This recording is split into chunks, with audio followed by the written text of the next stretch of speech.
Paano kung hindi na ako gumaling? Hindi pa nga natin nasusubukan, suko ka na agad. Malapit na ako. Maaring ang kawalan mo ng rason kung bakit hindi pagkalalaki mo. Hindi na rin ako tigasan. Anak.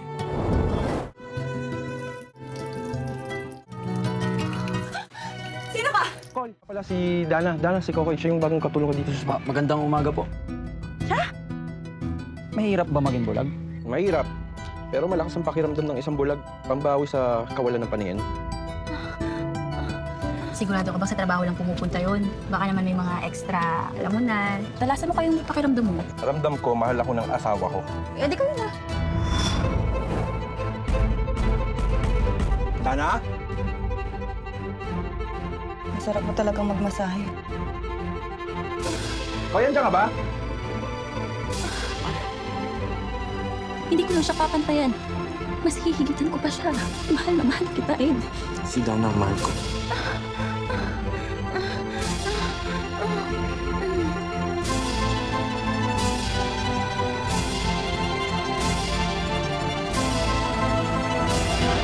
Tama ka nga.